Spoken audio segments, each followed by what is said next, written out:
الرجل اللي بال 2015 أسقط مروحية عسكرية اليوم يموت بطائرة عسكرية.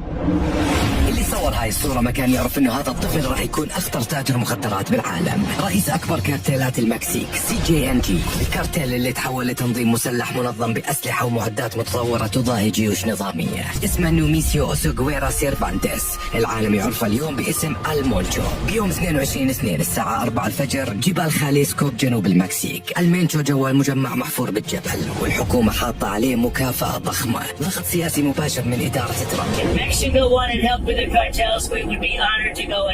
مطارد من حكومتين، سنين معروف بأنه الشبح، أقل من 3 صور قديمة بدون مقابلات ولا ظهور إعلامي. القوات جاهزة وفجأة صدرت الأوامر، المونشو لازم ينتهي اليوم. العملية كانت مبنية على مطاردة استخباراتية مشتركة بين واشنطن ومكسيكو سيتي على مدى أشهر. There was other information that was provided to us by the United States authorities. درونز بالسماء تراقب الشبح وترسم طريق المواجهة الكبرى. وأخيرا ملف استخباراتي متكامل وصل لاتصالات المونشو الأخيرة ويا عائلته، وساعة الصفر دقت. Everything that is about to his romantic partner, to his associates, to his inner circle, that was achieved through our own military intelligence efforts. الساعة 4:15 فجر الأحد، القوات الخاصة تقتحم المجمع اللي بيه المونشو. اشتباك عنيف يقوده المونشو بحسب تقارير استمر لأكثر من ساعة، وكانت نتيجته 4 من رجال المونشو يموتون. المونشو يصاب بأكثر من مكان وينتقل بطائرة عسكرية إلى مكسيكو سيتي. بس المونشو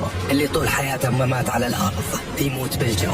بس القصة ما تنتهي هنا، ولا عصابته إلى خلاهم يسوون أكثر من 250 حاجز بالمكسيك، وسووا فوضى خلت رحلات جوية تلغي، مسلحين يسيطرون على الطرق، شغب بكل مكان، وخلى المدينة المقرر تستضيف 4 مباريات بكأس العالم 2026 تصفر بصافرة النهاية. هواية من المحللين قالوا إنه هاي العملية كانت رسالة من الحكومة المكسيكية لحكومة ترامب: نحن نسيطر فلا تتدخلون عسكريا. فالمقتل المونشو هو ضربة قاضية، لو بداية فصل أعنف بحياة الكارتيل المكسيكية.